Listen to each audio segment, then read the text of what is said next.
Bueno, compañeras, compañeros, compañeres, vamos a arrancar con suma puntualidad. Me corro, perdón. Buenísimo. Vamos a arrancar la actividad que inicia una jornada muy intensa del SADOP Provincia de Buenos Aires. Le damos la bienvenida a los compañeros, las compañeras y los compañeros que están de manera remota de los consejos directivos de esta seccional.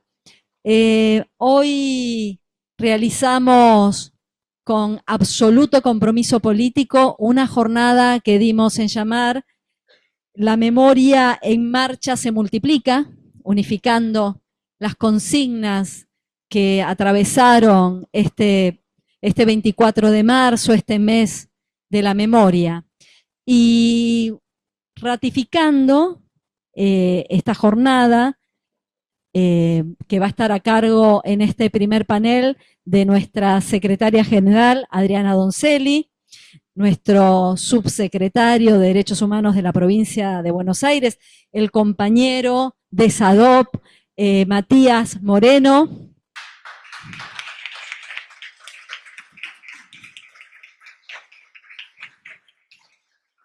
compañero con el que articulamos permanentemente el trabajo, no solo en estos momentos de reflexión. Esta intenta ser una jornada formativa, reflexiva, en la que queremos pensarnos en los caminos de la memoria.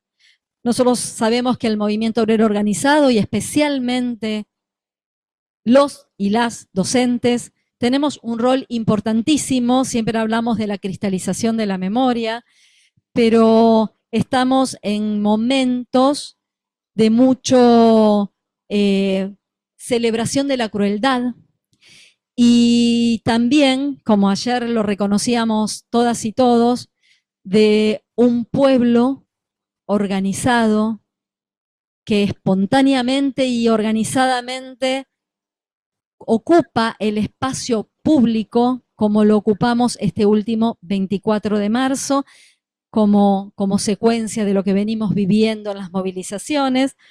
Marina y Adriana siempre nos invitan a reflexionar sobre las claves de la época, y las claves de la época es qué podemos aportar nosotras y nosotras para que la memoria se vivifique, para que pensemos cuáles son esas claves que facilitan, permiten las antesalas del horror, como siempre decimos, y cuáles son las herramientas que todos y cada uno tenemos para evitarlas. Así que hoy es una jornada reflexiva, la va a abrir nuestra compañera secretaria general y después escuchamos a el subsecretario. Gracias, Mile. Bueno, buenos días, compañeras, compañeros. Gracias, Matías, por estar otra vez en nuestra casa. Y en este tiempo es absolutamente necesario, importante que nos demos estos momentos para reflexionar sobre nuestra historia, pero también sobre nuestro presente, y también un espacio para formarnos. Así que gracias, Milena, gracias a tu equipo por lo que vienen a proponernos hoy. Les cuento que están aquí presentes miembros del Congreso Provincial, son todos los compañeros y compañeras, son congresales de la provincia de Buenos Aires, y de manera remota están el resto de los compañeros y compañeras de las delegaciones de la provincia de Buenos Aires.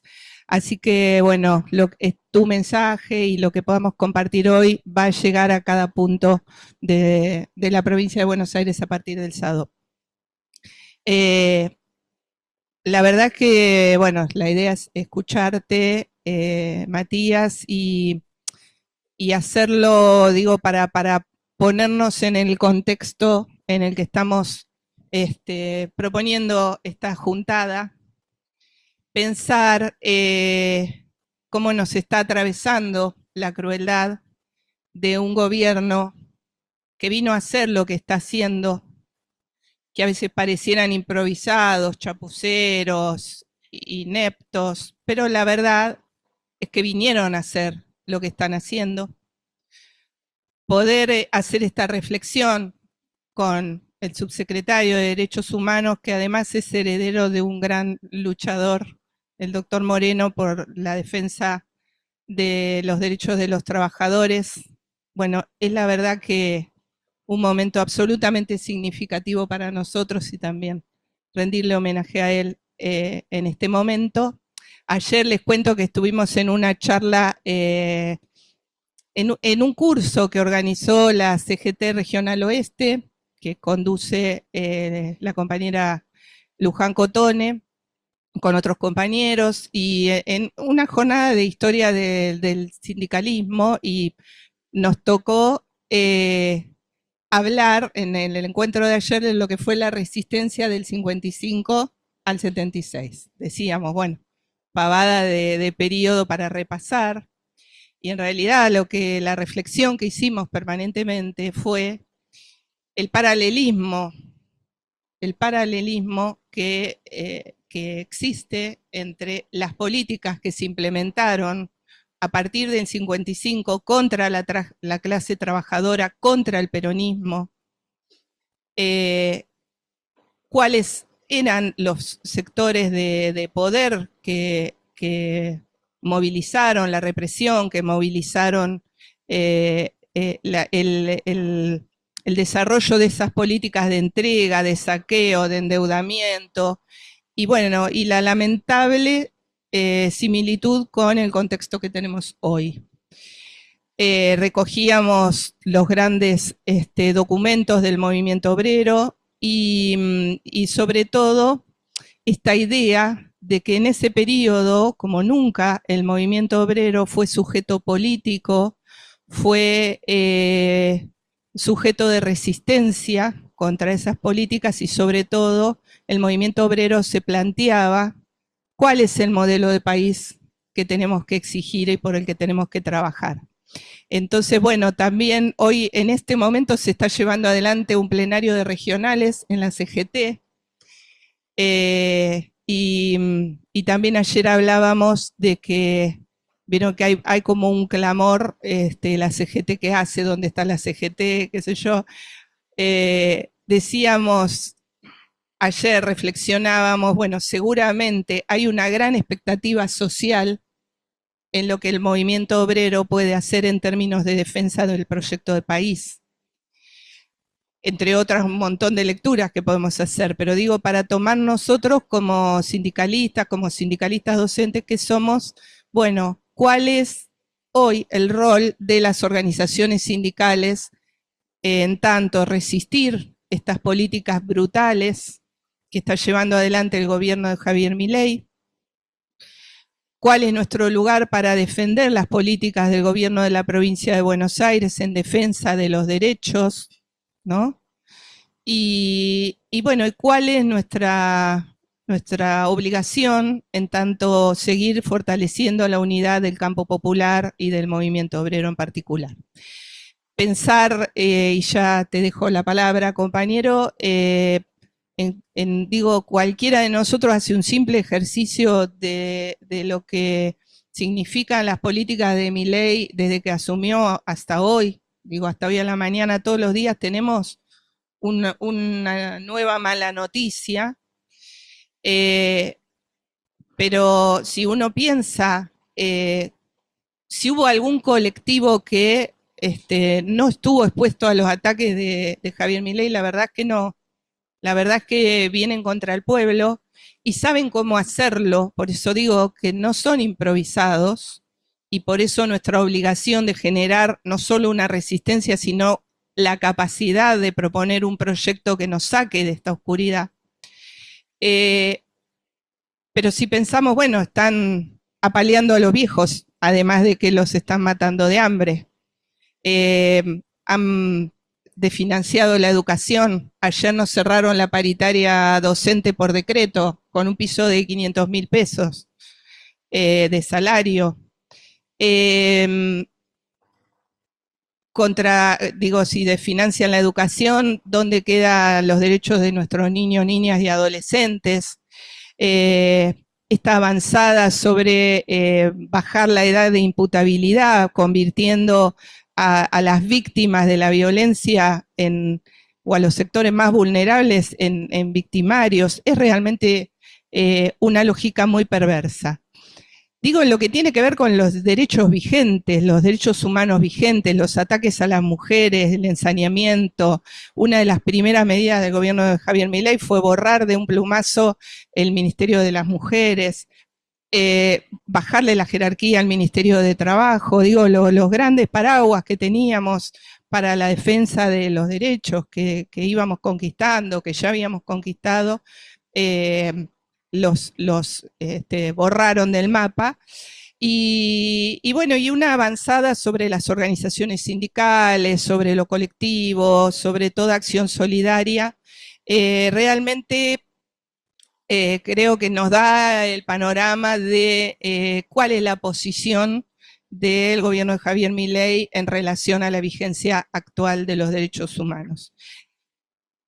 Y ni que hablar con respecto a la política de memoria, verdad y justicia. Yo digo, tanto en la posición con respecto a los derechos vigentes y a los colectivos, digo, estaba pensando mientras hablaba también en el discurso en Davos contra el colectivo LGTB, digo, cada vez que ellos se expresan en relación a un reclamo o a un grupo que promueve reivindicaciones, lo hacen para denostarla, para agredirla, para criminalizarla, la criminalización de la protesta. Y bueno, y recientemente las desagradables expresiones con respecto a lo que ha sido el periodo más oscuro de nuestra historia, la dictadura genocida, que no es solo negacionista, me parece que dieron un paso más, vienen como a reivindicarla. Es realmente un nivel de perversidad. Ayer decíamos como que están poniendo en cuestión los pactos sociales que habíamos consolidado y se están metiendo con todo, ¿no?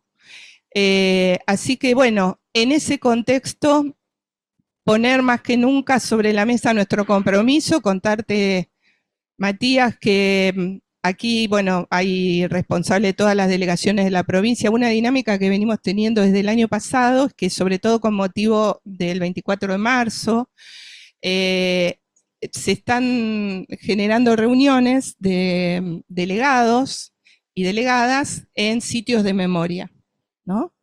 Iniciamos el año pasado un consejo directivo en la EXEMA y a partir de ahí esto se está replicando en distintos lugares.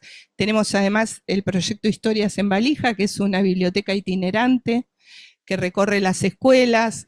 Bueno, vamos a seguir trabajando, y esto decírtelo aquí con los compañeros y compañeras que son quienes se ponen al hombro esta tarea, seguir militando en cada escuela, en cada ámbito, en cada regional de CGT, en cada espacio en el que tenemos la posibilidad de expresar nuestra voz, bueno, que nuestra posición con respecto a las banderas de memoria, verdad, justicia, las banderas de la justicia social, las vamos a seguir sosteniendo y defendiendo con todas las fuerzas. Así que, bueno, agradecerte y darte la palabra.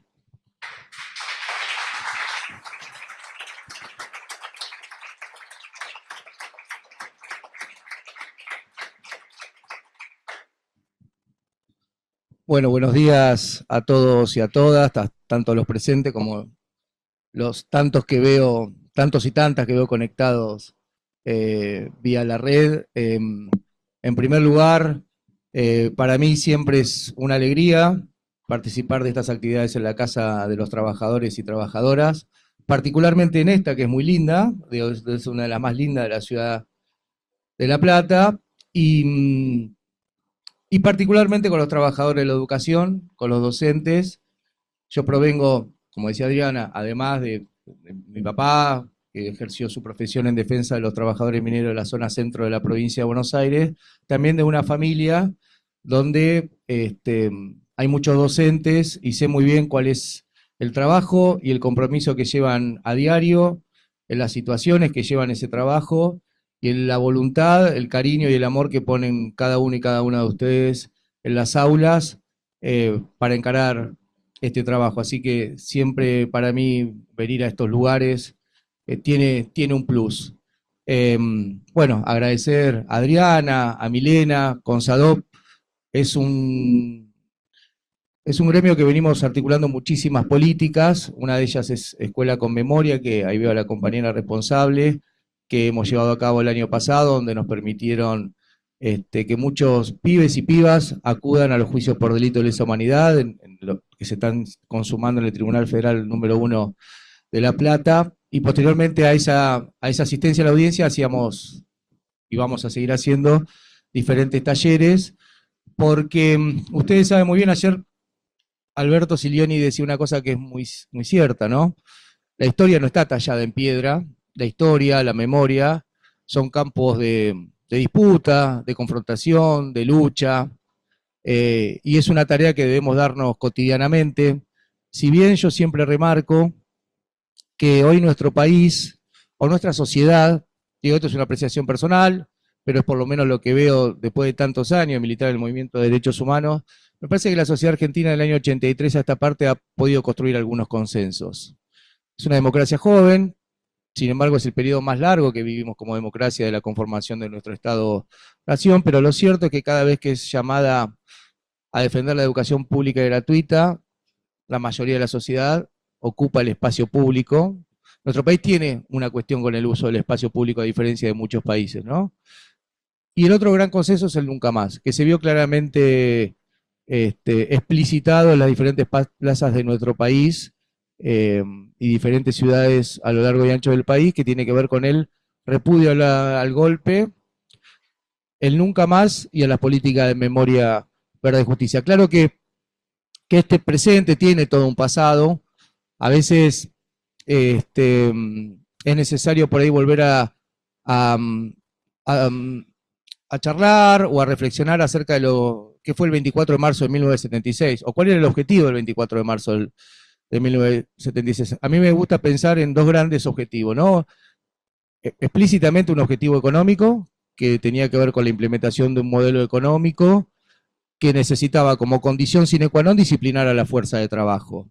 Una fuerza de trabajo que en nuestro país tenía la particularidad que con sus diferencias e incluso con sus armados quizás por fuera de lo que era la CGT tradicional, lo cierto es que los trabajadores estaban organizados en una central única de trabajadores, obviamente más allá de la experiencia de Huerta Grande, de la CGT de los argentinos, pero lo cierto es que había una fuerza, a diferencia incluso de otros países latinoamericanos que ustedes sabrán, o mismo europeos, que hay muchas centrales que abrevan generalmente en alguna terminalidad de algún partido político. Bueno, en Argentina el movimiento obrero organizado era muy fuerte y de hecho desempataba, ¿no? Del 55 al 76 iba desempatando las diferentes situaciones que se daban con cortos periodos democráticos, golpe de Estado, cortos periodos.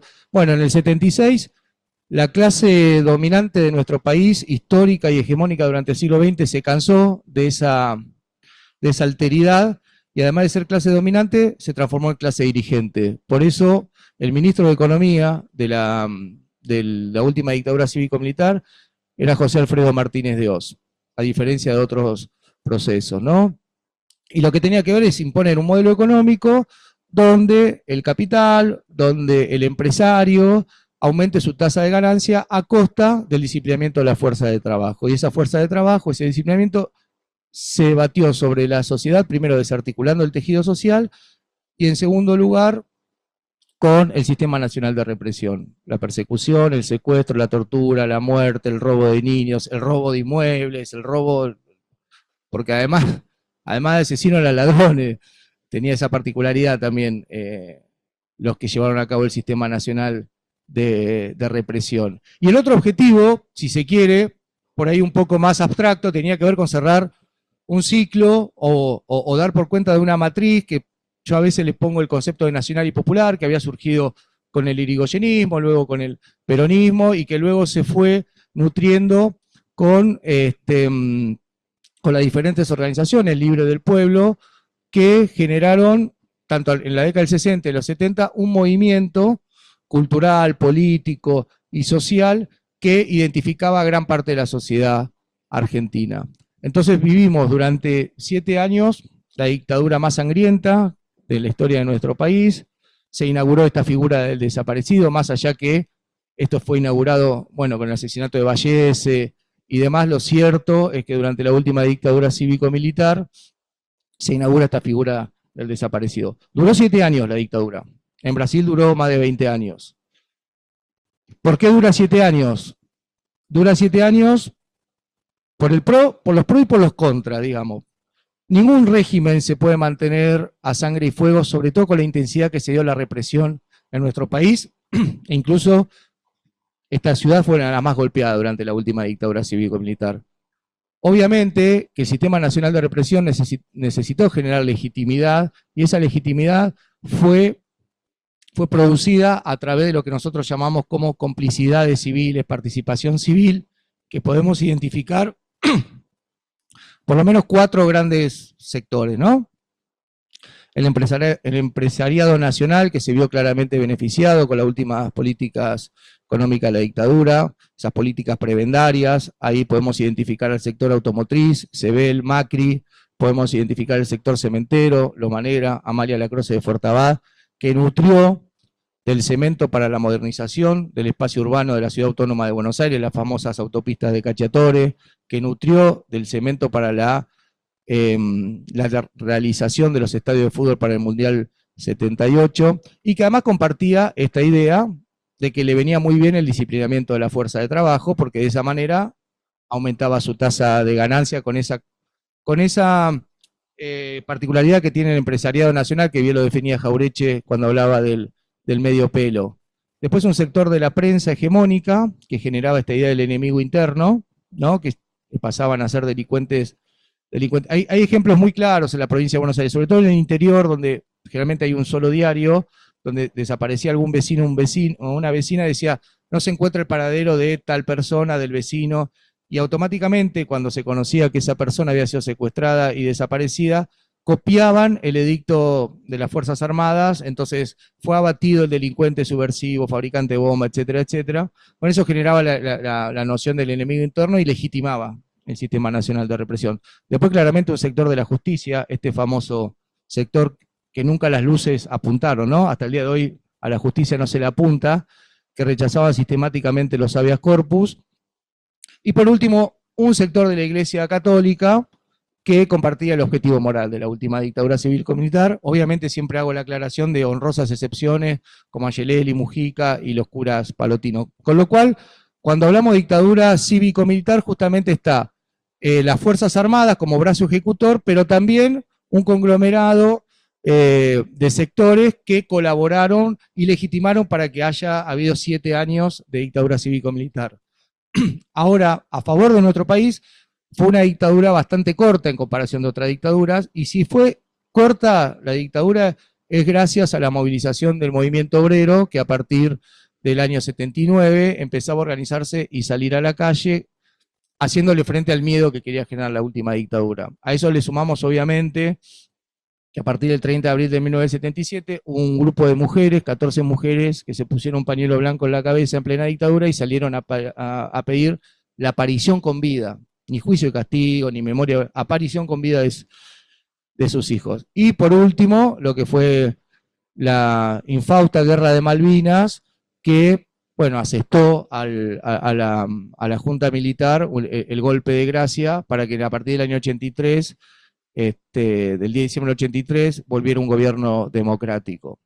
En lo que respecta a la lucha por la memoria, la verdad y la justicia, bueno, ustedes saben que el año 83 al 89 hubo grandes avances, como fue el juicio a las juntas, hubo una producción que después se le entrega al presidente en formato de libro, que es el Nunca Más, es a partir de una investigación de la CONADEP, donde por primera vez se hacían visibles los testimonios de aquellos que habían estado en centro clandestino de detención. En el juicio de la Junta se ve claramente que los sobrevivientes no pedían juicio de castigo, pedían que le creyeran que habían estado donde habían estado, ¿no? Porque eso estaba todo clandestino. Obviamente el Nunca Más, a la luz de los tantos años, está claro que tenía un prólogo que no colaboró mucho en lo que tenía que ver con lo que se da a partir del año 2004, porque ese famoso prólogo de Ernesto Sábato remitía de alguna manera a la teoría, lo que nosotros conocemos como la teoría de los dos demonios, como un intento por cerrar la etapa, como bien decía Adriana, más trágica de nuestro país, explicada muy simplemente, y explicada a través de figuras míticas, de dioses y demonios, cuando en realidad, hoy, vuelvo a repetir, y con esto no quiero ser injusto en la valorización de lo que fue el proceso de Alfonsín, porque yo con el paso de los años puedo entender que era una democracia todavía muy condicionada por el poder militar, hubo varias sazonadas militares, que a partir de esas sazonadas militares se retrocedió en lo que fueron las leyes de obediencia de vida, y punto final, pero lo cierto es que fue la primera vez que se juzga a los crímenes cometidos durante la última dictadura cívico-militar, y la película 1985 es muy clara en esa. Siempre me llamaba, había muchos fiscales que querían ser protagonistas, de hecho uno ve el tribunal y eran como 7 integrantes, porque evidentemente la sociedad argentina empezaba a querer mirar a la historia de frente y a los ojos. Luego vino la infausta década del 90, que ahí se corona la impunidad, si se quiere, con los indultos presidenciales, no solamente con los indultos. Aquellos que tenemos algunos años veíamos al Turco Julián, a Echecolás, veíamos a Patti, veíamos a Bussi, que además se legitimaban a partir del voto popular en una democracia de muy baja calidad, por llamarlo de alguna manera. De todas maneras, el pedido siempre, primero fue aparición con vida, después fue juicio castigo, y por último memoria, verdad y justicia, encabezado, si se quiere, por el movimiento de derechos humanos, pero cada vez más acompañado por gran parte de la sociedad. Se reunía los 24 de marzo o las fechas importantes, y cada vez había más comunidad acompañando esas manifestaciones, pero sin embargo se mantenía por fuera de la agenda política de todos los candidatos, candidatas, en todos los cargos, digamos. Lo cierto es que, explota el país en el año 2001, con todo lo que eso significó, y en el año 2003 asume un presidente que por primera vez en la historia, del 83 a esta parte, asume esa demanda histórica y la transforma en política de Estado. Esa transformación tuvo que ver primero con la anulación de las leyes de obediencia de vida, punto final, y los indultos, que nos permitió a muchos familiares presentarnos nuevamente como querellantes en las diferentes causas. Esa apropiación de esa demanda significó la transformación de los ex centros clandestinos de detención, tortura y exterminio en espacios de memoria. Esa transformación, con esto quiero aclarar, no fue una decisión del Ejecutivo, sino que los tribunales federales, cuando sentencian sobre un juicio, además de condenar, si cabría, a los autores materiales o intelectuales, ordena la desafectación. Digo, para que quede claro cuál es el camino de la generación de los espacios de memoria. No es una decisión del Ejecutivo, sino que el Ejecutivo lo que sí habilita para que estos juicios se lleven a cabo. Digo, es importante porque estos juicios del año 2004 a esta parte se llevan en tribunales ordinarios, no son tribunales ni militares ni tribunales especiales, donde hay condenas y también hay absoluciones, pero lo cierto es que construyen verdad, ¿no? La verdad jurídica en nuestro país, en nuestro ordenamiento, legitima de alguna manera lo que pasó en la historia. Por eso es tan importante la figura del sobreviviente, porque si no habría sobreviviente, digo, uno puede decir lo que escuchó, pero si el sobreviviente no dice lo que pasó, y además atestiguan quizá por 20, 30 veces, digo, eso es un compromiso del sobreviviente, no solamente con lo que pasó él, sino con los compañeros y compañeras que quedaron en el camino. Ahora bien, hemos podido avanzar del año 2004 al año 2015 en un proceso que hoy ubica a nuestro país en un ejemplo internacional de cómo pudimos tramitar ese pasado traumático reciente a partir de la política memoria, verdad y justicia. Ustedes saben muy bien que las dictaduras no se dieron solamente en Argentina, sino que durante la década del 60 y el 70 se dieron en la mayoría de los países latinoamericanos, pero ningún país pudo avanzar lo que avanzó Argentina. Eso habrá que ver si fue, digamos, yo creo que hay ese presente gracias a la demanda, a que el movimiento de derechos humanos nunca bajó la demanda, tiene que ver también con la decisión de Néstor en primer lugar y después de Cristina de profundizar estas políticas. Lo cierto es que hace muy poco fui a ver la película brasilera, Ainda Estoy Aquí, que trata sobre el secuestro del diputado Rubens Paiva, y la esposa, que tuvo que estudiar Derecho y tuvo que caminar los tribunales y durante años hacer el pedido de justicia. 15 años después de la desaparición del diputado, acude a un tribunal donde el tribunal le reconoce que su marido fue asesinado por la dictadura militar, pero con la partida de función.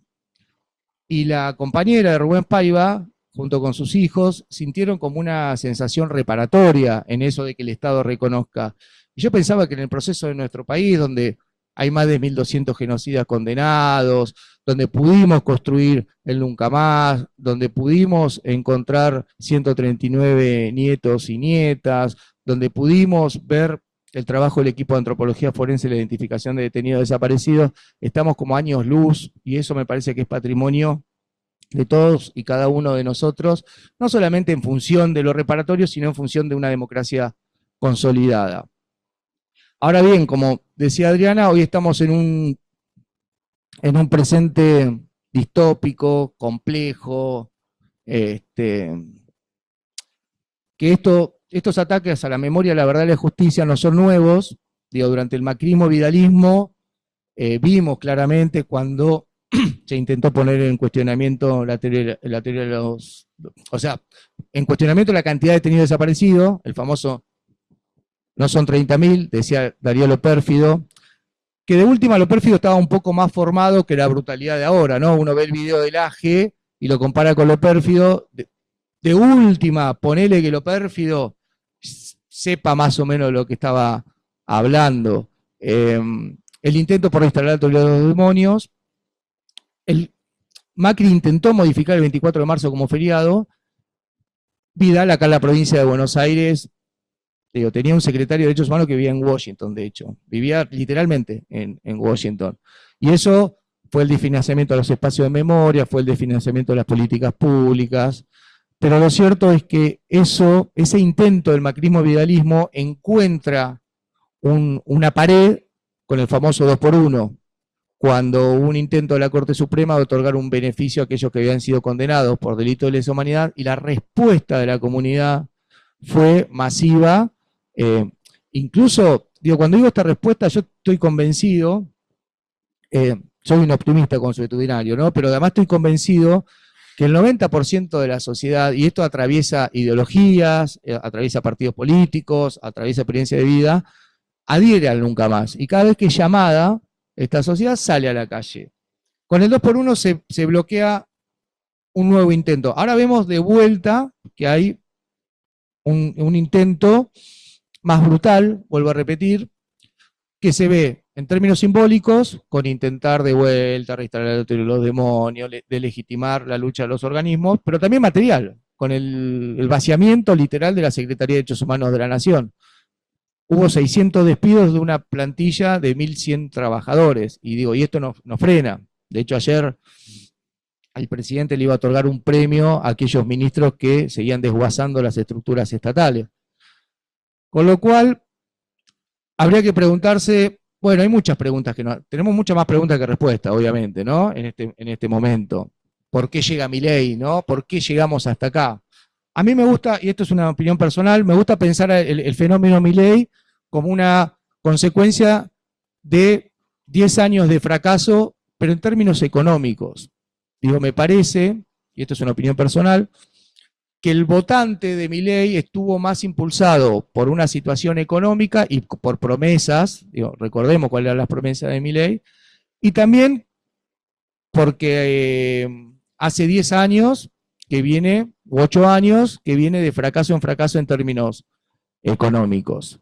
Milei en la campaña decía, o quería proponer la venta de órganos. Milei en la campaña incluso proponía abortar la política de memoria de la justicia, proponía un montón de cuestiones en términos culturales y demás, que no, o creo entender, y las movilizaciones así me lo dan a entender, que no fue lo motivacional del voto de Milei, sino que estuvo más impulsado por por el voto económico, porque esta batalla cultural que quieren dar del gobierno nacional está encontrando resistencias.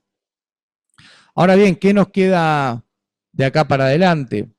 En lo que respecta, me parece, al compromiso de nosotros y nosotras, en este caso con la historia, queda justamente esto, volver a, decía al principio, que la historia no está tallada en piedra, sino que necesitamos volver a discutir y rediscutir lo que pasó en la última dictadura cívico-militar para que nunca más suceda.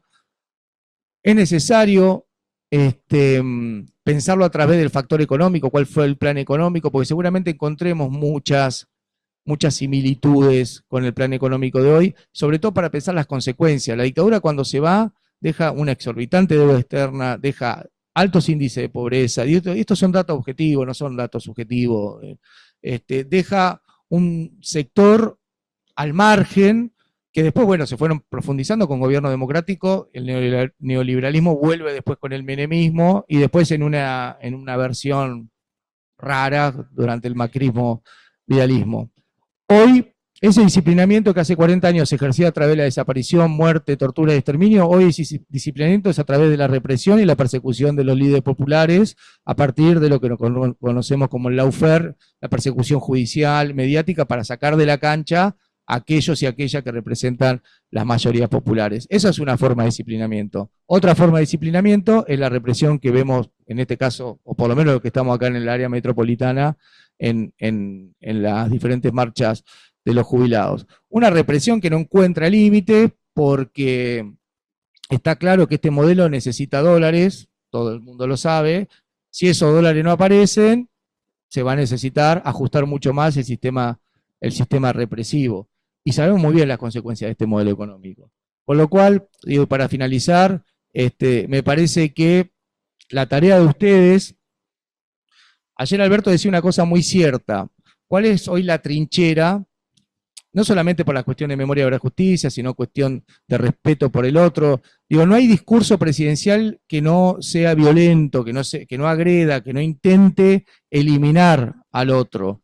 Hay dos grandes lugares donde uno transcurre mucha parte de su vida, que es la familia y la escuela, ¿no?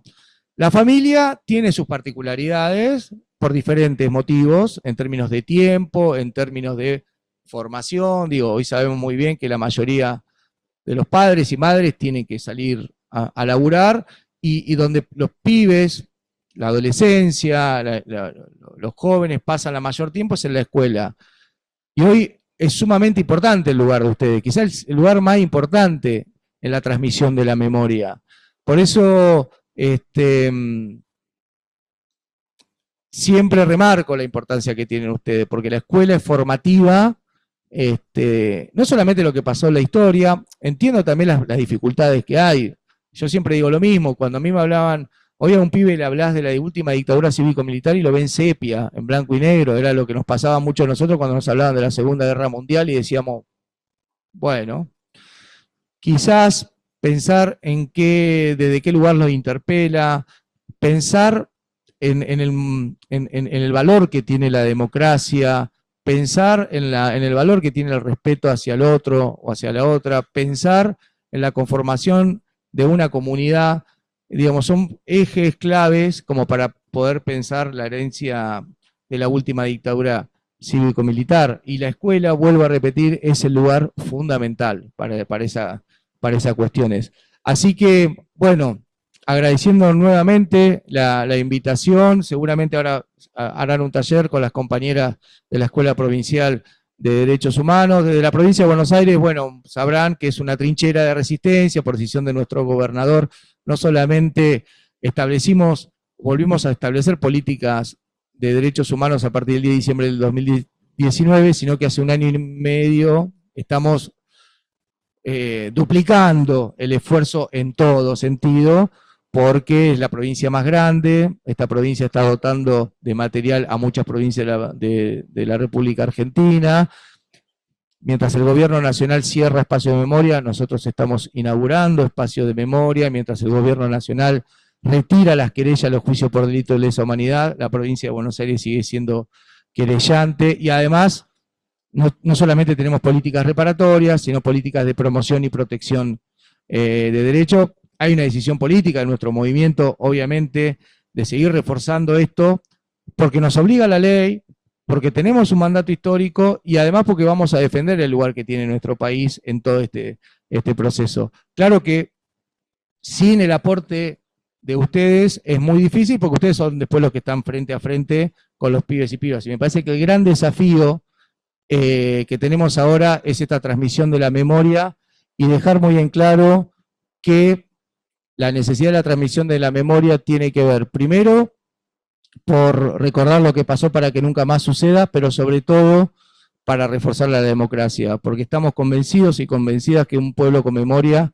es democracia para siempre. Así que tengan una hermosa jornada y muchísimas gracias por la escucha.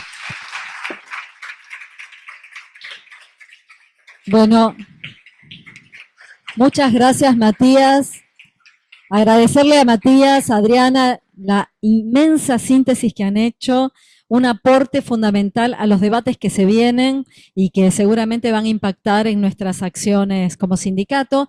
Contarles, los que no están en este momento presente, vamos a contarles que nos están presidiendo unas fotos, unos cuadros de las compañeras detenidas, desaparecidas, asesinadas en el caso de Cacabelo, que son las compañeras que hemos logrado tener los legajos reparados con la verdad histórica de lo que le sucedió a estas docentes de la provincia de Buenos Aires, docentes privadas.